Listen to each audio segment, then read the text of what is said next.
Gorgeous or generic? Trailblazing or derivative? Hell-raising or ho-hum? The latest smartphone from OnePlus is as polarizing as its predecessors, and while this one may not be a flagship killer, it is indeed a killer flagship.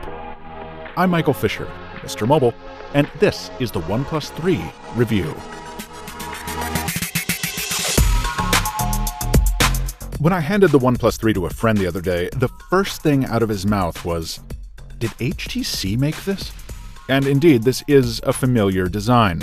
A thin, slippery aluminum chassis cleaved in three by inset antenna channels, punctuated by a protruding camera up top and a bottom-firing speaker down below. When I first saw the new design, I was frankly let down. OnePlus burst onto the scene in 2014 with a phone that looked and felt like no other, and the 2 years since have seen that initial boldness eroded, while the price tags have climbed. The company tries to keep the fun alive with a variety of slap-on covers for the OnePlus 3, sold separately, but while the materials are genuine and the design's pretty, at the end of the day, these are just cases, and they look the part. So I carry the phone in the nude, as it were, and you know what? Every day I like it a little more. The thin construction gives it a better hand feel than, say, the Nexus 6P, and more importantly, the OnePlus 3 checks all the usability boxes that its predecessors struggled with. A fast and accurate fingerprint sensor, quick charging, NFC for Android Pay, top-shelf silicon, and a colorful and spacious AMOLED display. You might say Full HD resolution is too low in 2016, but I don't agree. At 5.5 inches, that makes for 400 pixels every inch. OnePlus could have chosen a better sub-pixel arrangement than the pentile implementation it went with, but 95% of the target audience isn't going to notice. I sure didn't, until it was pointed out. If people are going to complain about anything concerning the display, it's going to be nitpicking. Literally. At about 400 nits, the screen doesn't get bright enough in direct sunlight.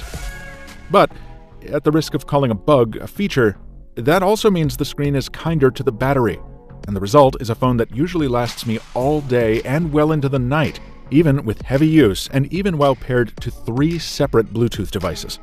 In fact, if I had to give the OnePlus 3 a nickname, I'd call it the ball juggler. No, I wouldn't. That's not true. But there are 6 gigs of RAM in this thing, so it multitasks like no Android phone, like no phone I've used before. I can run multiple games at the same time and jump between them without waiting for any of them to reload. That's not something the average user is going to need, but that headspace does make it possible, for example, to shoot a quick video while you're listening to a podcast without force closing the audio app. That's a simple task that a staggering number of phones just straight up fail at. Sometimes more power really is what you need for a better experience. And OnePlus isn't just about brute force. Oxygen OS, the company's version of Android Marshmallow, includes a ton of little conveniences. You can swipe down anywhere on your home screen to get your notifications, saving your thumb a stretch. You can set shortcuts on the capacitive buttons to launch specific apps or functions, or get rid of the capacitive buttons altogether and use soft keys instead. Keep the ringer loud, or shut it off, or only let priority alerts through with the 3-way switch on the side. You can use the dark mode, like I'm doing, or stick to dress whites for the summer. Use the shelf on the left home screen to keep your widgets all in one place, or don't. And if you're worried about OnePlus not delivering timely Android updates, which by the way is totally a valid concern, the bootloader is unlockable, so you can throw it all out the door and do something special. And speaking of special, let's talk about the camera. It's the same Sony sensor from the Huawei Mate 8 and the Asus Zenfone 3, and while the aperture isn't the biggest, I almost never came away disappointed in the photos, no matter what kind of lighting I found myself in. In 2016, flagship smartphone cameras have gotten so good that you almost need to be a pro photographer to tell the difference between them. Since I'm not, and odds are neither are most of you, I think it's enough to say that I didn't ever take a photo with the OnePlus 3 wishing I'd pulled a different phone out to do it. Now, sadly, that's not as true for video. While this camera does have optical and digital stabilization, you wouldn't necessarily know it from the shaky footage I often came away with. Shooting in 4K will get you a nicer picture, and this camera can do that, but you'll probably want to keep it to 1080p unless you want to completely decimate your storage. There's no micro SD slot on the phone, so the 64 gigs on board are all you get. Sad face. Talking about faces, this selfie cam is as sharp as you'd expect from an 8-megapixel sensor, but you do need perfect lighting. The picture is quick to blow out if you pour too much light on the scene, and there's almost always a bunch of digital noise in the shot too, which is doubly true for video.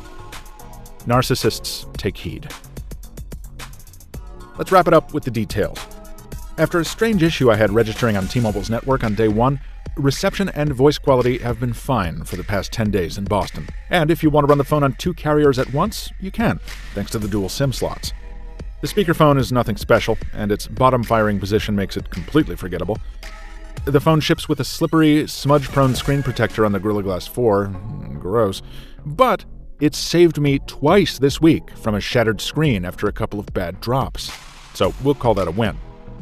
There's a cool feature that lets the phone power itself on if it's turned off when it's supposed to be sounding your morning alarm. And when it comes time to plug in, get ready to bust out your slackjaw. The charger in the box is chunky for good reason.